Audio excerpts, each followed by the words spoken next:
किल सो आसान। भक्ति भक्त भगवंत गुरु, चतुर नाम वपु एक। जिनके पद रज परस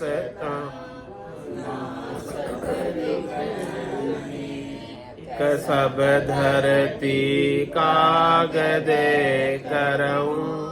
सब वन कलम कटाए, सात समुद्र शाही करऊं। सत गुरु गुण लिख्या न जाए। राम राम राम राम राम राम राम। आप सभी के अंदर विराजमान परमात्मा के पावन चरणों में प्रणाम। राम राम राम राम राम राम। अनंत श्री सदगुरु सुखराम जी महाराज की अणुव्य वाणी है। मूल ज्ञान गट पर्चे का अंग चल रहा है। महाराज इस अंग के माध्यम से फरमा रहे हैं, छाड़ संसार का काम कल्याण सो, आठ ही पोर हर नाम लिया। सांस सांस की धवण घट लाई के, कर्म सो छोड़ कर प्रेम पिया। उड़ के मोर पाताल में पेठ गो, शेष को पकड़ पलटाई लियो। जाए आकाश आसमान सु ऊपरे, ता दिना सर्प को छोड़ दियो। नाद अनाद घर सुन में सांभळो, मोर में मंत होए बोल बाणी। दास सुखराम कहे त्रिकुटी छाड़िए, ता दिना गरुड़ ही थके प्राणी।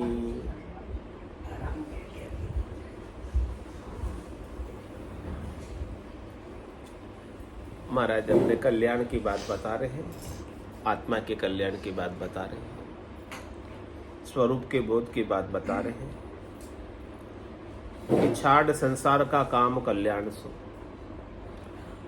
यदि आपको अपना कल्याण करना है तो संसार के कामों के अंदर जो हमारी रुचि है, संसार के कामों में जो हमारी गिद्धता है, संसार का काम करके हमारे मन के अंदर, हमारी बुद्धि के अंदर जो भाव है कि हम इन कामों के माध्यम से सुखी हो जाएंगे, यानी करनी करके, क्रिया करके हम सुखी हो जाएंगे, ऐसा भाव हमारी बुद्धि के अंदर बैठा हुआ। यानी हम संसार का काम क्यों करते हैं? सुखी होने के लिए करते हैं या कोई दुखी होने के लिए? सुखी होने के लिए करते हैं। सब काम करते हैं तो क्यों करते हैं? सुखी होने के लिए। लेकिन महाराज कह रहे, सुख के साथ दुख सुन होई, और गर्भ मुकतलक मिटे न कोई। सुख के साथ करते तो सुखी होने के लिए, लेकिन वो जोड़े से, यानी सिक्के के दोनों पहलू हैं। आप सिक्का हाथ में लोगे तो चित भी आएगी और पट भी आएगी। अकेला सुख हाथ नहीं लगने वाला। करते सब सुखी होने के लिए, लेकिन अंत तो गत्वा उसमें दुखी होना ही पड़ता है, नहीं चाहते हुए भी, क्योंकि आपने किया है। किया है यानी आप उसके कर्ता बने हैं। तो जो आप कर्ता बने हो तो उसके भोक्ता कोई दूसरा होगा।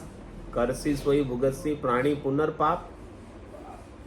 क्या बेटा क्या बाप करेगा वही भरेगा, वही भुगतेगा। पुण्य करेगा पुण्य भुगतेगा, पाप करेगा पाप भुगतेगा, और जो करेगा वही भरेगा। आपके बदले में दूसरा कोई भरने वाला भी नहीं है। इसलिए महाराज कह रहे हैं कि आपको क्या करना है। छाड़ संसार का काम कल्याण सो। यदि आप अपना कल्याण का कार्य करना चाहते हो तो छाड़ संसार का काम कल्याण सो। संसार के सारे कामों में से जो आपकी प्रवृत्ति है सुखी होने की, कि काम करके मैं सुखी हो जाऊंगा, उस प्रवृत्ति का त्याग कर। It's 8:15. काम नहीं छोड़ना। काम से सुखी होने की इच्छा को छोड़ना, कि काम करके मैं सुखी हो जाऊंगा, उस इच्छा को छोड़ना। काम छोड़ दोगे तो सब आलसी हो जाओगे। हमारा आलसी होने की नहीं कह रहे, प्रमाद करने की नहीं कह रहे। कोई काम नहीं छोड़ना, सब काम करने। न घर का छोड़ना, न दुकान का छोड़ना, न ऑफिस का छोड़ना, न फैक्ट्री का छोड़ना, न धंधे का छोड़ना, कोई काम नहीं छोड़ना, सब काम करने। कैसे करने? करनी करे निकरम रहे, ऐसी युक्ति लखाए, सदा विलास त्रास नहीं मन में, भोग में जोग जमाए। इस युक्ति से करना, इस तरीके से करना, इस विधि से करना, इस भेद से करना काम, कि निष्काम होकर, यानी कामना रहित होकर काम करो। यानी उससे सुखी होने की आपके भीतर कामना रह न जाए कि जो मैं काम कर रहा हूं उससे मैं सुखी हो जाऊंगा। अब सुख आ गया तो ठीक, नहीं आया तो भी कोई खास बात नहीं, आपको फर्क नहीं पड़ना चाहिए।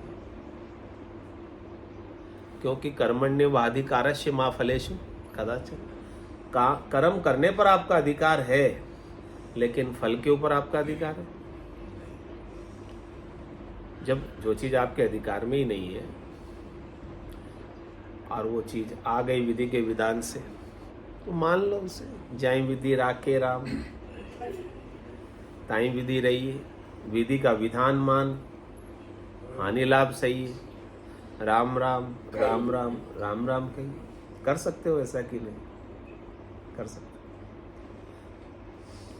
संसारिक काम अच्छा करेंगे तो परमात्मा का ये काम भी अच्छा ही होगा, बुरा नहीं होगा, सब अच्छा होगा। तो महाराज कह रहे छाड़ संसार का काम कल्याण सो। संसार का काम छोड़ने का मतलब संसार के कामों में आसक्ति को, चाहना को, इच्छा को, वासना को, आशा को, तृष्णा को, मनोरथ को, मनोकामना को, संकल्प को, विकल्प को छोड़ना है। और क्या करना फिर? हाथ काम, मुख राम, हृदय सांची प्रीत, दरिया ग्रस्ती साध की, आई उत्तम रीत। हाथ से काम नहीं छोड़ना और मुख से राम नहीं छोड़ना, दोनों ही नहीं छोड़ना। और हृदय सांची प्रीत, आपके हृदय में आपको क्या करना? सच्ची प्रीत लगानी है परमात्मा के प्रति। जब हृदय से प्रीत लग जाएगी तो 8 ही पोर हर नाम लिया, 24 घंटे हृदय से भीतर से हरि को, राम को, सतराम को, अविनाशी राम को पुकारते रहो, याद करते रहो। हे नाथ, मैं आपको भूलूं नहीं, एक पल के लिए भी न भूलना, आंख फरू के उतनी देर भी न भूलना। 8 ही प्रहर कहा है महाराज, 24 घंटे कहा है, सोए तब भी, जागे तब भी। उसी में महाराज कह रहे आपका मनुष्य होने का लाभ है। नर संज्ञा, ज्ञान ध्यान गुण साध समागम, सिमरण कथा बिलासा, जागे जिते रामे सिमरे सूता होई अभ्यास। जब तक जागृत है तब तक राम का सिमरण, और सोने के बाद भी आपका वो अभ्यास जो राम होने का आपके जागृत में हो गया सदगुरु की कृपा से, उसे आप सोने के बाद भी न भूलो। स्वरूप का जो बोध हुआ है, वो स्वरूप का बोध आपको सोने के बाद भी बना रहे। तो 8 ही पोर हर नाम लिया, इस प्रकार से 8 प्रहर आपको हरि का नाम लेना है, याद करना है हरि को। और जिसको याद करोगे उसमें जा मिलोगे। जिसका सुमरण आपके भीतर बन रहा है, अंतमति सो गति। अंत में धन में सुमिरन रह गया, धन की याद रह गई, क्या बन जाओगे? मार के बैठना पड़ेगा। हाँ, इसीलिए अभी से ही अभ्यास करोगे तब अंत में राम आएगा, नहीं तो राम आना बड़ा मुश्किल है। जन्म जन्म मुनि जतन कराई, अंत राम कई आवत नाही। अंत में सिटी पिटी गुम हो जाती है। तो महाराज तो कह रहे कि 8 ही पोर आप हरि का नाम लो ताकि अंत तक भी वो बना रहे, मिटे नहीं। 8 ही पोर हर नाम लिया। फिर उसको किससे जोड़ लो? अपनी श्वासों से। श्वास उश्वास की धवण गट लाएगी, क्योंकि श्वास तो आपके अंत तक चलेगी ना, या बीच में कभी बंद हो जाएगी कभी चालू हो जाएगी, ऐसा तो नहीं है। बंद हो जाए तो ठकान। चलेगी ना अंत तक। इस शरीर के अंत तक श्वास चलेगी कि नहीं चलेगी? आप अंत तक नाम लेना है तो फिर किसके साथ जोड़ दो उसको? जो चीज अंत तक जा रही है आपके, उसके साथ नाम जोड़ दो। तो सांस उश्वास की धवण गट लाएगी, और केवल श्वास श्वास में करोगे तो उश्वास में छूट जाएगा ना। जितनी देर आप उश्वास लोगे उतनी देर छूट जाएगा। श्वास तो छोड़ने को कहते हैं, उश्वास लेने को कहते हैं। तो छोड़ते वक्त तो नाम ले लोगे, श्वास श्वास में कोई बोलते वक्त तो, लेकिन उश्वास में जब श्वास ले रहे हो तब तो छूट जाएगा। झटके से श्वास ले लोगे। हाँ, आते जाते बताया है महाराज का 8 पोर लेना है तो फिर उश्वास में भी लेना पड़ेगा। तो वेखरी वाणी से उश्वास में नहीं आता, मध्यमा वाणी से उश्वास में आता है। तो जो वेखरी से सुमरन करते हैं उनका उश्वास में नहीं होता। स्मृति में रहता है। लेकिन आरंभिक अवस्था तो ऐसी है ना, महाराज कह रहे कि चालू तो यहीं से करना पड़ेगा। सांस और उश्वास की धवण गट लाई के उसकी गौर ऐसी धोकड़ी बना लो सांस और उश्वास की, कि ब्रह्म की आग लग जाए आपके भीतर। सांस उश्वास की धवण गट लाई के गट में ले आओ उसे, और कर्म सो छाड़ कर प्रेम पिया। और धोकड़ी से ब्रह्म की अग्नि अपने भीतर जलाकर लगाकर सब कर मन में आग, हे मन तू निज स्वरूप में जाग। किस में जाग जा तू? और सारे कर्म सो छाड़ कर प्रेम लिया पिया। सारे कर्मों को तू आग लगा दे। कर्मों कोई कर्म तेरा एक बाकी न रहे। एक भी कर्म बाकी रहा तो उसको भोगने के लिए शरीर धर के अवतार लेना पड़ेगा, कोई ना कोई मॉडल बनना पड़ेगा। 84 में कितने मॉडल है देखे आप।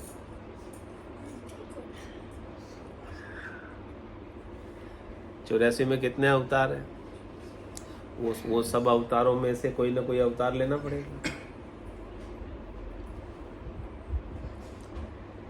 तो कर्म सो छाड़ कर प्रेम पिया, इसलिए कर्म की आसक्ति को छोड़कर आप अपने स्वरूप के प्रेम को पी लो।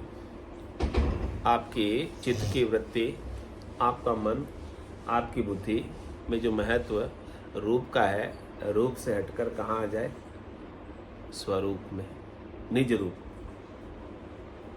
उसके प्रेम में लग जाओ, और बाकी जो संसार का हमारे अंदर मोह था, आसक्ति थी, चाहना थी, वो सब सद्गुरु के ज्ञान की कृपा से छूट जाए। हमारी बुद्धि में जो महत्व था वो महत्व सारा समाप्त हो जाए, हमारी महत्वाकांक्षा मिट जाए। और फिर महाराज कह रहे, उड़ के मोर पाताल में पेट गयो। मोर उड़ा और कहाँ चला गया? पाताल में, यानी कंठ कमल पर प्रकट हुआ, और उसके साथ आत्मा निज नाम के साथ हृदय स्थान, मद सुन, नाभि, शेष, गणेश, ये सब स्थानों पे नीचे की तरफ पाताल की तरफ पयान किया, प्रस्थान किया। और शेष को पकड़ पलटाई लियो। शेष के स्थान पर पलट गया बंकनाल में। शेष को पकड़ा और पलटकर बंकनाल के अंदर चढ़ने लगा। शेष ही सबसे नीचे है ना, शेष की दूरी पर पृथ्वी टिकी हुई। पलटाई लियो, इस प्रकार से बंकनाल में पलट गया। और जाए आकाश आसमान से ऊपरे, कहाँ पहुंच गया? आकाश में, आसमान से भी ऊपर। यानी आकाश को भी, आकाश का भी छेदन कर दिया।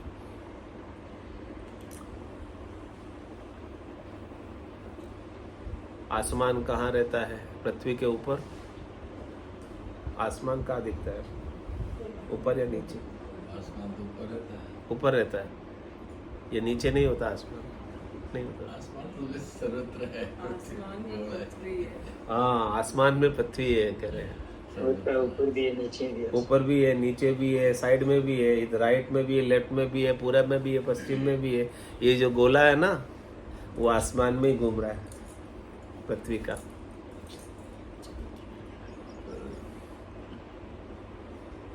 तो कह रहे महाराज, जाए आकाश आसमान से ऊपरे।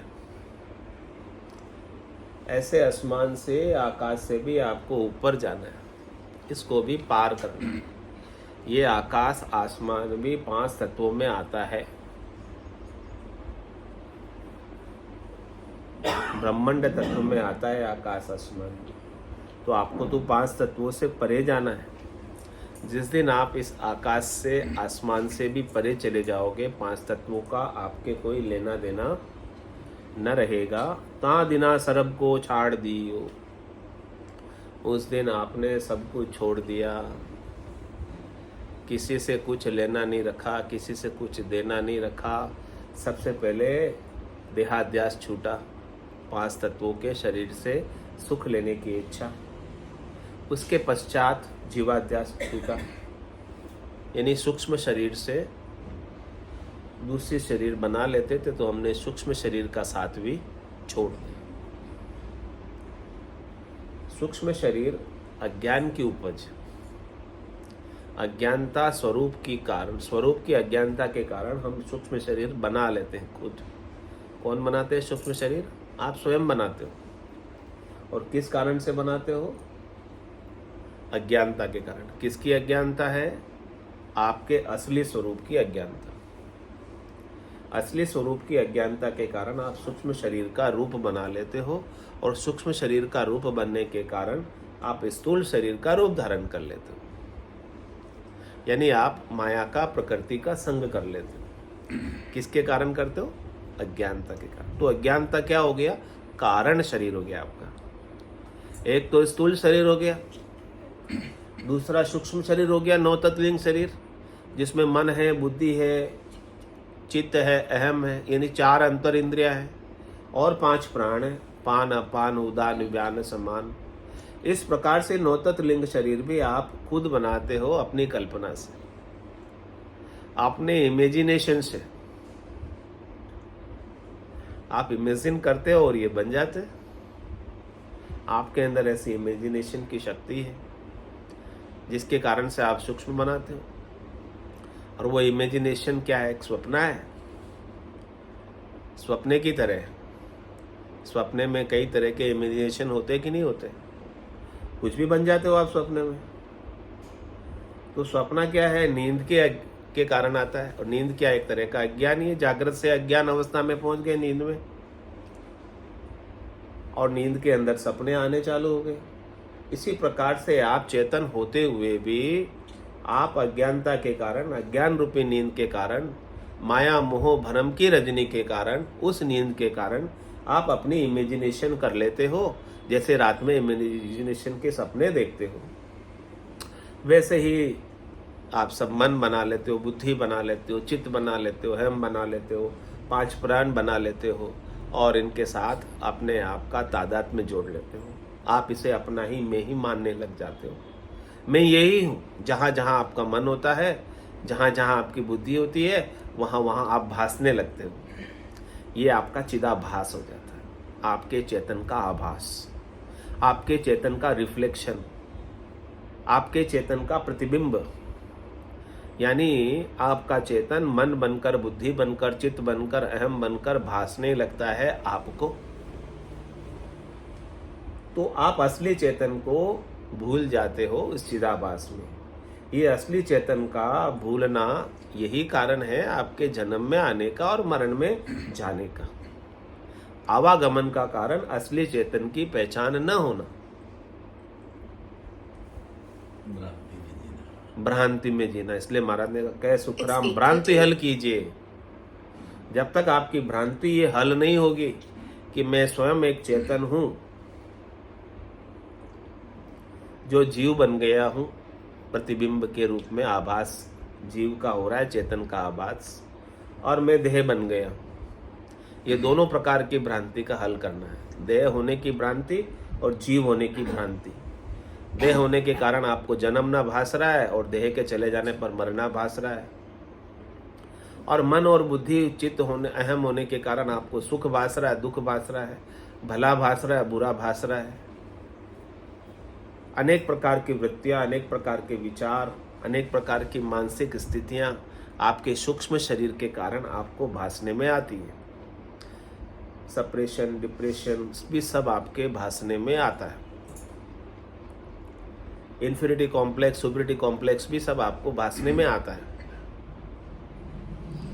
छोटा मोटा भी सब भासने में आता है। ये सब आभास है, लेकिन वास्तव में कुछ है नहीं। ये सब मृग जल है, ये सब केवल दिखते हैं, होते नहीं है कुछ भी। इसी प्रकार से स्थूल शरीर भी होता नहीं है कुछ, लेकिन दिखाई देता है। इसी प्रकार से सूक्ष्म शरीर भी होता नहीं है कुछ, लेकिन दिखाई देता है, क्योंकि ये माया से आपने अपनी कल्पना से रचा है इसको। ये सब काल्पनिक है। कौन कौन सा काल्पनिक है? सूक्ष्म शरीर भी काल्पनिक है और स्थूल शरीर भी काल्पनिक है, लेकिन हमें ये सब कुछ सच्चा भास रहा है। ये सब सपना है। उमा कहत में अनुभव अपना, सत हरि भजन जगत सब सपना। ये सब सपना ही हमें सच्चा लग रहा है, सपना ही हमें अपना लग रहा है। सपना में ही मैं अपने को देख रहा हूं कि ये मैं खुद ही हूं बस, लेकिन ये तो आभास है, केवल प्रतीति है, केवल ये तो मृगजल है। केवल जो मैं दिख रहा हूं वो मैं हूं ही नहीं, जो मैं वास्तव में हूं वो दिखता ही नहीं। है सो सुंदर है सदा, नाही सो सुंदर नाही, लेकिन नाही सो दिसे सदा, है सो दिसे नहीं। जो मैं वास्तव में हूं वो तो सद्गुरु के ज्ञान से, ज्ञान दृष्टि से दिखेगा, इन चरम चक्षु से दिखने वाला ही नहीं है जो मैं वास्तव में हूं। इसलिए सद्गुरु की आवश्यकता है। बिना सद्गुरु के ज्ञान के हमको हमारा असली स्वरूप दिखाई नहीं देता है। तो महाराज कह रहे कि जिस दिन आपने जीवाध्यास छोड़ दिया, देहाध्यास छोड़ने के बाद, उस दिन आप अगम आसमान से ऊपर पहुंच गए। ता दिना सरब को छोड़ दिया, उस दिन आप जीव पणा भी छोड़ दिया जो आवागमन में जाता आता है, 84 में जाता आता है। उस दिन आपने देह भी छोड़ दी जो जन्म और मरण में आती हुई प्रतीत होती है। उस दिन आप शुद्ध स्वरूप चेतन परमात्मा हो गए, और फिर परमात्मा होकर नाद अनाद गर सुन्न में सामलो। किस में शामिल हो गए आप? सुन्न में शामिल हो गए। और वहां पर शामिल होने के बाद महाराज कह रहे नाद अनाद घर सुन्न में सामलो। उस सुन्न घर में आप सामलो, संभालो इनको, गोते लगाओ, आनंद मनाओ। मोर महमद होए बोल वाणी। इस प्रकार से वो आत्मा, आत्मचेतन मस्त होकर, महमद होकर अपनी वाणी बोलता है। वो वाणी कौन सी होती है? अणबे की वाणी होती है, जो सदगुरु ने कही है। वहां पहुंचकर महमद होकर, मस्त होकर, गरक होकर, गरकाब होकर, छकिया और फिर बकिया, ऐसी छकी हुई वाणी, आनंद के रस में सनी हुई वाणी। अगम देश की अणबे ऐसी, सुनता ही सुख आवे, गर्जे सबद सुधारस बरसे, भरम करम सब ढावे। ऐसी अणबे की वाणी जब हमको श्रवण करने को मिलती है तो हमारे भी जो भरम है, जन्मने का भरम मिट जाता है, मरने का भरम मिट जाता है, शरीर होने का भरम मिट जाता है, जीव होने का भरम मिट जाता है कि मैं ये कुछ हो ही नहीं जो मैं आज दिन तक इसे मान बैठा हूं।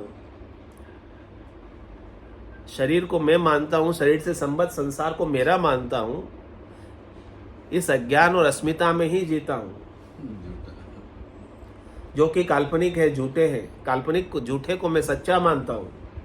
इस कारण से मैं दुखी भी होता हूं, सुखी भी होता हूं, जन्मता भी हूं, मरता भी हूं, 84 में आवागमन भी करता हूं। तो ये आज सदगुरु से ज्ञान पाकर सब झूठे हो गए मेरे लिए, कुछ सच्चे रहे ही नहीं। ता दिना सरब को छोड़ दिया, नाद अनाद घर सुन में सांभळो, मोर महमंत होई बोल वाणी। इस प्रकार की वाणी आप बोल सकते हो मस्त होकर। फिर आप कहोगे सब जन्म मुझी से पाते हैं और फिर लौट मुझी में आते हैं। सब आपसे ही होता है, आपके सिवाय और कुछ है ही नहीं। यानी सत के सिवाय, स्वरूप के सिवाय, अविनाशी के सिवाय दूसरा और कुछ। और आप वही अविनाशी हो, वही सत हो, वही परमात्मा हो, वही राम हो। लेकिन आप भूल गए अपने स्वरूप को। सदगुरु वापस आपको याद दिला रहे हैं, अपने स्वरूप की याद दिला रहे हैं, भूले को रास्ता दिखा रहे हैं, भूले को निजगर पहुंचा रहे हैं। क्या आप निजगर जाना चाहते हो या 84 के वन में ही भटकना चाहते हो? जिस घर में जाने के लिए तो ये दास सुखराम के त्रिकुटी छाड़िए, ता दिना गरुड़ ही थके प्राणी। महाराज कह रहे हैं कि जिस दिन आप त्रिकुटी भी छोड़ दोगे, ये ब्रह्मांड भी छोड़ दोगे, सब कुछ छोड़ दोगे, उस दिन जो है ना आपका सब कुछ थक जाएगा। फिर तो क्या होगा, निरखत निरखत गिगन को सबे चैन मिट जाए, जू नर को सुखराम के नींद गिरा सो। जाप थके, अजप्पा थके, अनधु थक जाए, सुरत समानी सत्य में जहां काल नहीं खाए, जहां काल नहीं आए। क्या क्या थकेगा? जाप थके, अजप्पा थके, अनधु थक जाए। जाप भी थक जाएगा, अजप्पा भी थक जाएगा और अनद भी। और आपकी सूरत समानी सत्य में, सत्य केवल्य ज्ञान में, सत्य स्वरूप में आपकी सुरता, आपका ध्यान, वो भी उसमें जाकर समा जाएगी। सूरत समानी सत्य में जहां काल नहीं आए। हूं वासी उस देश का, पार ब्रह्म का खेल, दिया बड़े अगम का, बिन बाती बिन तेल। कौन से देश का वासी हूं? अगम देश का वासी, पर ब्रह्म के देश का वासी, जहां पर दिया बढ़ता है हमेशा अगम का, और बिना बाती और बिना तेल के जलता है।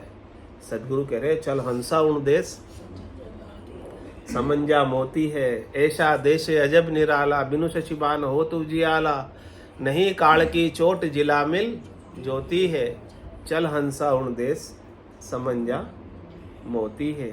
ऐसे देश में चलना है। चलो अभी ले जा रहे सदगुरु आपको। और वो देश कैसा है, वहां पर कैसे जाओगे? इस देही के साथ जाओगे या इस देही को छोड़ के जाओगे या मन के साथ जाओगे? कैसे जाओगे उसको मत के। देह बिन देव आकार बिन मूरत, कैसे जाना है उस देश में? देह बिन देव आकार बिन मूरत, नैण बिन पाँव हम जाए देखिया। हाँ, क्या कह रहे अजब अनुपम बात महाराज। नैण बिन पाँव हम जाए देखिया, 8 ही पोहर में अखंड दीदार है, त्रिकुटी शहर में जाए पेख्या, कहन में शोभ बरनाव किम कीजिए, भेद करतार को बहुत भारी, मन सो सूरत जब जाय हर देखिया, छाड़ दी भरम की रीत सारी, होय निसंक संसार में बिचरिया, राम बिन आंसू नाय सुआवे, दास सुखराम के चित बिन सुरत रे, जीव बिन श्याम निर्धार गावे। कैसे पहुंचना है? सब कुछ छोड़ के क्या ले जाना साथ में? देह बिन देव आकार बिन मूरत, हमने देह के बिना देव देखे निरंजन देव, तन देवल बिच आत्म देवा, निर्गुण भक्ति भजन है भेवा। देह के बिना देव देखे, जिसका देहाध्यास नहीं है, देह के बिना भी जो रहते हैं, जिसको देह की अपेक्षा नहीं है रहने के लिए, यानी जिसको देह की आवश्यकता नहीं है, ऐसा हमारा स्वरूप है। हम तो मानते हैं कि जब तक देह है हमारे पास तब तक हम जिंदा हैं। देह के चले जाने के बाद, देह का अवसान हो जाने के बाद हमारी मृत्यु हो जाएगी। लेकिन महाराज कह रहे आपकी मृत्यु तब भी होने वाली, हाँ, क्योंकि देह बिन देव आप तो ऐसे महादेव हो, देवों के देव हो, जो बिना देह के रहते हो। देह बिना देव देखे कभी? तन देवल बिच आत्म देवा, निर्गुण भक्ति भजन है बेवा। और आकार बिन मूरत, आपकी मूरत कैसी है, आपका स्वरूप कैसा है? बिना आकार का है, निरंजन निराकार है, जोनी है, जन्मा, अमाप, अथाप, अगाध, अनंत, अपार, अयोनि अयोनि अयोनि। ऐसा आपका मूरत है, ऐसा आपका रूप है, ऐसा आपका स्वरूप है। देह बिन देव, आकार बिन मूरत। बिना आकार के आपकी मूरत को देखो।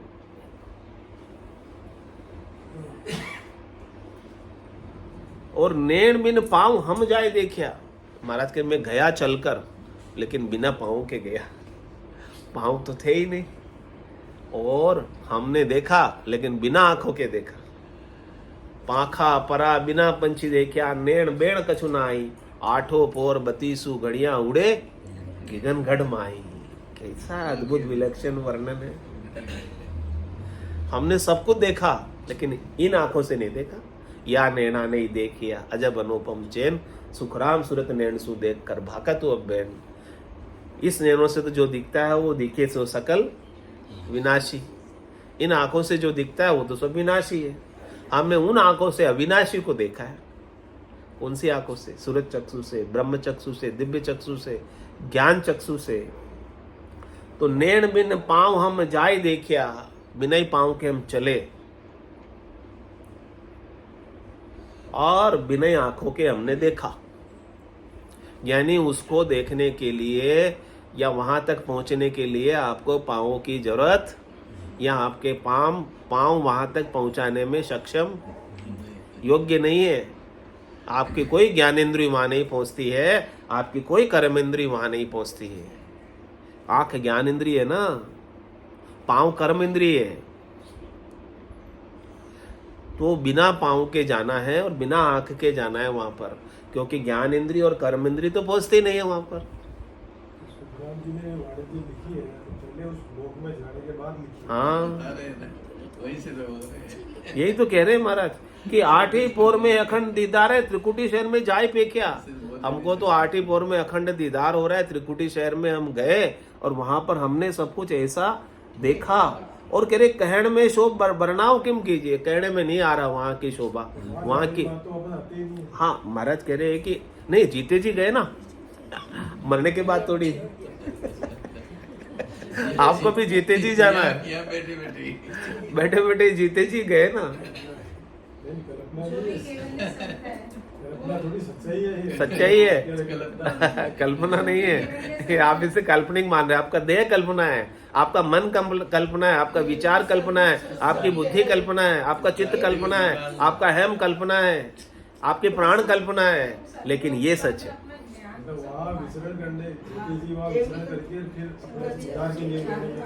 हाँ, सबके उद्धार के लिए लिखी है। उनका उद्धार तो उन्होंने कर ही लिया था अपने हिसाब से, तो वाणी कथने की थोड़ी जरूरत थी। लेकिन वो कहा किम तारू जगसेंग सोच मोटो मुझमाई, कया न माने कोई भेद अर्था में नाई। अपने लिए किया है ऐसा, अपने लिए लिखी है। उन्होंने पता था कि अपने जैसे जीव में इकट्ठे होंगे, वो सब मेरी वाणी सुनेंगे तो वो भी उद्धार को प्राप्त होंगे, इसलिए लिखी है उन्होंने अपना उद्धार, अपने मोक्ष के लिए तो कुछ करना ही नहीं था उनको। बाकी ज्ञान प्राप्त होने पर कुछ करना मोक्ष के लिए बाकी रहता ही नहीं है। और कुछ करोगे तो मोक्ष से दूर हो जाओगे, मोक्ष से वंचित हो जाओगे कुछ करोगे तो, क्योंकि करने से शुभ या अशुभ बनेंगे। शुभ कर्म कर स्वर्ग चले जाओगे शुभ कर्म करोगे तो, और अशुभ किया 84, अशुभ करोगे तो। और शुभ और अशुभ करने के साथ होते ही है ना। चाहते तो सब शुभ करना है, कौन अशुभ करना चाहते हैं, लेकिन शुभ के साथ अशुभ हो जाता है नहीं चाहते हुए भी। तो जैसे ही कुछ करोगे तो मोक्ष से दूर, और कुछ करना छोड़ दोगे, बेकरने में पहुंचोगे तो मोक्ष में पहुंच जाओगे। और ज्ञान से, कर्म का मार्ग अलग है, ज्ञान का मार्ग अलग है। अपने को तो कुछ नहीं करना है, महाराज के साथ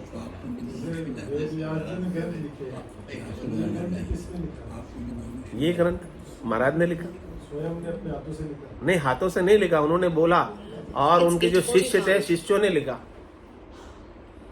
महाराज तो बोलते थे और शिष्य जो भी सुनने वाले थे वो सब नोट करते जाते थे, लिखते जाते थे। एक शिष्य थे हरिकिशन जी, उन्होंने सारे लिखे ये चीजें। और भी कई शिष्य हुए महाराज के, तो उन्होंने सबने जो है ये सब नोटिंग की और अलग अलग जगह जगह संकलित, मतलब अलग अलग जगह थी ये वाणी। कह रहे 30,000 कथियम वाणी, तो 30,000 तो हाथ ही नहीं लगी। महाराज ने कहा 30,000 साके हमने बोली, इसमें तो इतनी है ही नहीं। जितनी हाथ लगी है उतनी इकट्ठी करके अपने सामने है अभी है, बाकी इससे ज्यादा कहीं कही है महाराज ने वाणी। बोलो राम सतगुरु देव जी महाराज ने धन्य हो परम दयाल सतगुरु धन्य हो अनंत श्री सतगुरु सुखराम जी